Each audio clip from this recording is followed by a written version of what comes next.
His hands were shaking. Gerald Hartley, 62 years old, property manager of Riverside Commons for the last 11 years. The man who had made tenants cry. The man who had thrown families out in the middle of winter. The man who walked through that building like he owned every brick, every door, every person inside it. Now he was standing in the lobby with a cardboard box in his arms. His nameplate had already been removed from the office door. His keys had been confiscated. Security stood on either side of him, the same security guards he used to boss around. His face was gray. His lips were pressed together so tight they had turned white. And his eyes? His eyes were locked on the woman standing across the lobby. She was calm, still, watching him with a kind of quiet dignity he had never understood. Denise Carter, the single black mother he had evicted 6 days ago. The woman he had humiliated in front of her neighbors. The woman he had called people like you while throwing her belongings onto the sidewalk. She didn't say a word. Didn't need to. Because Denise Carter was the new owner of the building. And Gerald Hartley's entire world had just collapsed. Let me tell you how we got here.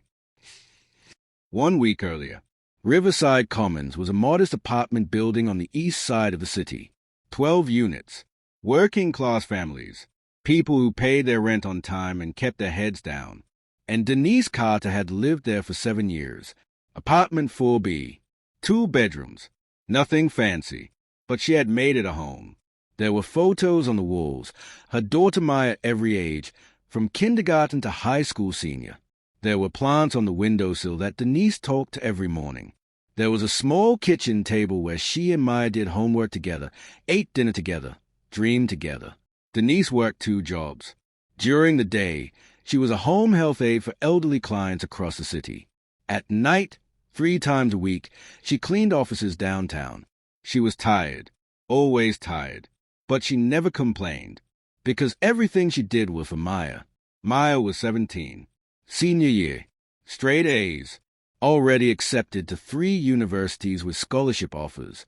That girl was going to be the first person in their family to graduate from college. And Denise would have worked 10 jobs to make it happen. But there was one problem. Gerald Hartley. Gerald was a property manager, hired by some faceless investment company that owned the building. He had an office on the first floor with his name on the door, and he treated that office like a throne room. He was the kind of man who smiled at you while making you feel small. The kind of man who remembered every late payment from 5 years ago but forgot every repair request you submitted. The kind of man who looked at certain tenants differently. And Denise? Gerald had looked at Denise differently from the very first day. You people need to understand how things work around here, he had told her when she first moved in. Pay your rent. Keep quiet. Don't cause problems. And we'll get along just fine. You people. Denise had let it go. She always let it go, because she had a daughter to raise and a life to build, and she didn't have time to fight battles she couldn't win. But Gerald never stopped. When her kitchen sink leaked, it took him 3 weeks to send someone. When the hallway light outside her door went out, he told her to deal with it. When she asked about a broken lock on the building's back entrance, a safety concern, he looked at her like she had insulted him personally. Maybe if you're so worried about safety, he had said, you should find somewhere else to live. She paid her rent on time, every single month for 7 years. It didn't matter. To Gerald Hartley, Denise Carter would never belong. The eviction notice came on a Tuesday.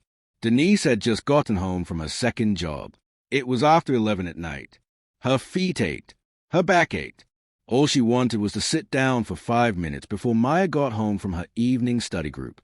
But when she reached her door, there was an envelope taped to it. Official letterhead. Legal language. 30 days to vacate. The reason? Violation of lease terms. Unauthorized occupant. Denise's blood ran cold. Unauthorized occupant? It was Maya, her own daughter. The same daughter who had been listed on the lease since day one. But according to Gerald's paperwork, Maya had aged out of a dependent clause when she turned 18 3 months ago, and Denise had failed to update the lease to add her as an adult tenant. A technicality, a loophole, a weapon. Denise went to Gerald's office the next morning. She had barely slept. Her hands were trembling, but she kept her voice steady. There has to be a mistake, she said. Maya's lived here her whole life. She's still in high school. She's my daughter. Gerald leaned back in his chair, smiled that slow, satisfied smile of his. Should have read your lease more carefully, Ms. Carter. Rules are rules. Please. She graduates in 4 months. We just need a little more time. I'll sign whatever paperwork you need. I'll pay an additional fee. Anything. Gerald tilted his head, studied her like she was something unpleasant he had found on the bottom of his shoe. You know what your problem is, he said. You people always think the rules don't apply to you. You think you can just show up, take up space, and expect everyone else to bend over backwards. Denise felt her chest tighten. I have paid my rent on time for 7 years, she said quietly. I have never caused a problem. I have never asked for anything I wasn't entitled to. Gerald stood up, walked around his desk, got close enough that she could smell his coffee breath. And yet here we are, he said. 30 days, Ms. Carter. I suggest you start packing. He opened the door, gestured for her to leave. Denise didn't move. Not immediately. She looked him dead in the eyes. You're going to regret this, she said. Not angry, not threatening, just quiet, certain. Gerald laughed. Is that a threat? No, Denise said. It's a fact. She walked out, and Gerald's laugh followed her all the way down the hall. The next 3 weeks were a nightmare. Denise tried everything. She contacted legal aid. They said the technicality was technically enforceable. She reached out to tenant advocacy groups. They were overwhelmed with cases. She even wrote a letter to the investment company that owned the building. No response. Gerald, meanwhile, made sure everyone knew what was happening. He mentioned it to other tenants. Loudly, in the hallways. Shame about 4B, he would say, shaking his head. But you know how it is. Some people just can't follow the rules. The neighbors who had known Denise for years started avoiding her. They didn't want to be associated with someone who was causing trouble. Maya tried to stay strong, but Denise could see the fear in her daughter's eyes. Mom, where are we going to go? We'll figure it out. Baby, we always do. But Denise didn't know if that was true anymore. Moving day arrived. Denise had found a temporary room in a motel across town. It was all she could afford on short notice. It would wipe out the savings she had been building for Maya's college expenses. But she held her head high. She packed their belongings neatly. She cleaned the apartment one last time, not because she had to, but because that was who she was. And then Gerald showed up, with 2 maintenance workers, and a camera, just documenting the move-out, he said, making sure there's no damage. He walked through the apartment, running his fingers along the walls, checking the corners, looking for any excuse to keep his security deposit. Denise stood by the door, watching him. You know, Gerald said casually, I had my doubts about you when you first moved in. And look how things turned out. Denise said nothing. Don't worry. I'm sure you'll find somewhere more suitable. He smiled. That same smile. And then he noticed a photo on the wall, Maya's senior portrait. Beautiful. Proud. A young black woman about to take on the world. Gerald glanced at it. Pretty girl, he said. Hope she doesn't end up like her mother. Denise's hands clenched into fists, but she didn't respond. She just picked up the last box, took the photo off the wall, and walked out. Behind her, Gerald chuckled. Take care now, Ms. Carter. The door closed, and Denise was gone. For 3 days, Denise and Maya lived in that motel room. Maya did her homework on the small desk by the window. Denise worked her shifts and came home exhausted. They ate microwave dinners and tried to pretend everything was going to be okay. And then Denise got a phone call. It was from a lawyer, a man named Robert Chen. Ms. Carter, I'm calling about the estate of Margaret Holloway. Denise sat down slowly. Margaret Holloway, the elderly woman she had cared for 6 years ago. A widow with no children, no living relatives. Denise had been her home health aide for 2 years before Margaret moved into an assisted living facility. They had stayed in touch. Christmas cards, phone calls. Margaret had always said Denise was like the daughter she never had. Margaret had passed away 3 weeks ago. Denise hadn't known. No one had told her. Ms. Carter, the lawyer continued, Mrs. Holloway left you as a sole beneficiary of her estate. Denise's hand started shaking. What? The estate includes her home, her investments, and liquid assets totaling approximately $4.2 million. The room went silent. Denise couldn't breathe. Ms. Carter, are you still there? I'm here, she whispered. I'm here. Over the next 48 hours, Denise's entire life changed. But she didn't announce it, didn't celebrate, didn't tell anyone except Maya. Instead, she made a phone call to a real estate investment firm. I want to buy a property, she said. Riverside Commons, 12-unit apartment building on the east side. The broker paused. That property just came on the market, he said. The investment company that owns it is liquidating their portfolio, but it's listed at $1.8 million. I'll pay cash, Denise said, and I want the sale closed within 72 hours. Quietly, no public announcements until I say so. There was a long pause on the other end. I'll make it happen, the broker said. Gerald Hartley had no idea.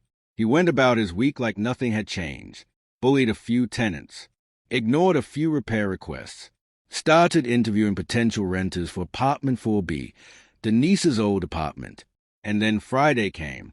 He got an email from the investment company. New ownership effective immediately. Mandatory meeting at 10 a.m. tomorrow. Attendance required. Gerald wasn't worried. He had been through ownership changes before. New owners always needed someone who knew the building, knew the tenants, knew how things worked. He ironed his best shirt, practiced his handshake, prepared a speech about his years of dedicated service. Saturday morning, he walked into the building's small conference room with his chest puffed out, ready to impress. The lawyer, Robert Chen, was already there. Mr. Hartley, thank you for coming. The new owner will be joining us momentarily. Gerald smiled, confident, comfortable, and then the door opened. Denise Carter walked in. She was wearing a simple but elegant navy dress. Her hair was pulled back. Her posture was perfect. She didn't look at Gerald immediately. She took her seat at the head of the table, opened a folder, reviewed some documents. Gerald's smile froze on his face. His brain couldn't process what he was seeing. What is this? He stammered. Denise looked up, made eye contact, held it. Good morning, Mr. Hartley. Gerald's face went pale, then red, then pale again. This is a joke. This is to be a joke. No joke, Denise said calmly. I purchased this building 3 days ago. I am the new owner, and this meeting is to inform you that your employment has been terminated effective immediately. Gerald stood up so fast his chair fell over. You can't do this. You can't. I've worked here for 11 years. I know this building better than anyone. You can't just.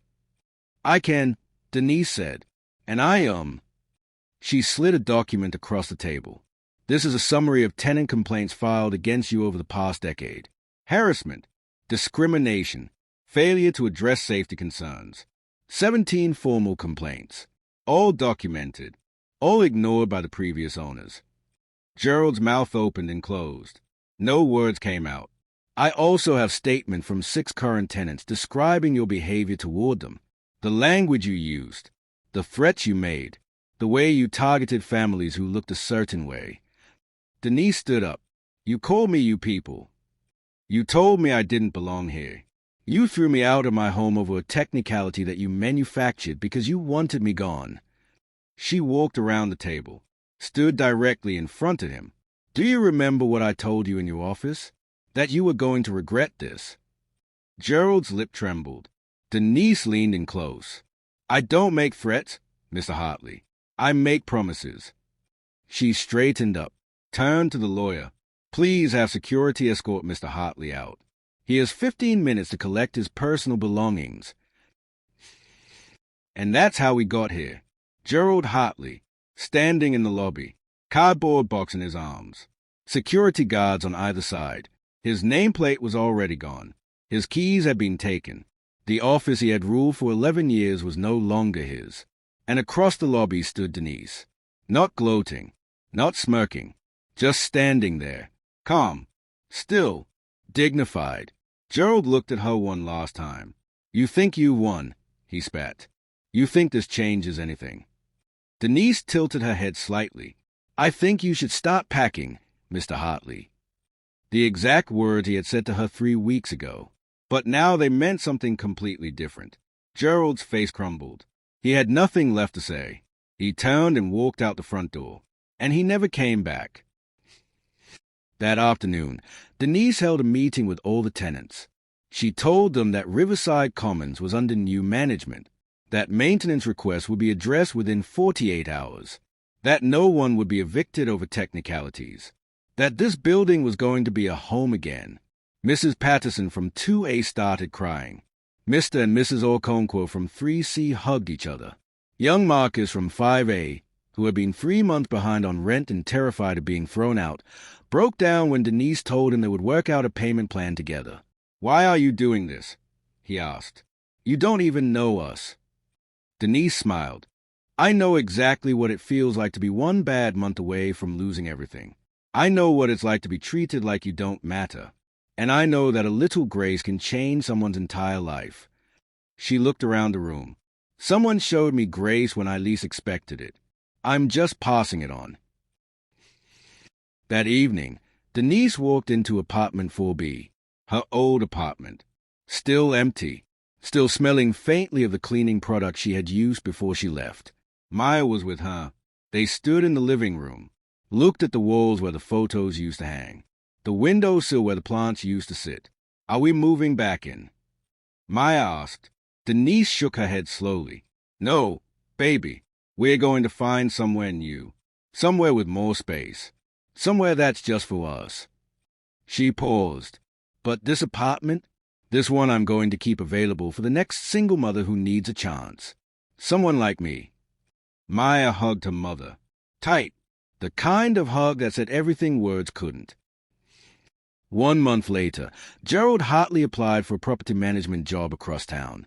The hiring manager pulled up his name, saw the complaints, saw the termination, saw the reputation he had built over 11 years of cruelty.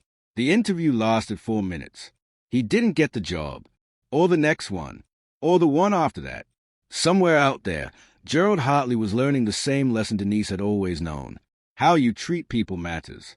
Eventually, it always comes back around. And Denise? Denise was standing on the front steps of Riverside Commons, watching the sunset. She thought about Margaret Holloway, who had seen her when no one else did. She thought about Maya, who was about to start college in the fall. She thought about all the years she had worked 2 jobs, 3 jobs, just to keep her head above water. And she thought about Gerald's words. You people always think the rules don't apply to you. Denise smiled softly. No, Gerald, the rules always applied. You just never realized who was keeping score.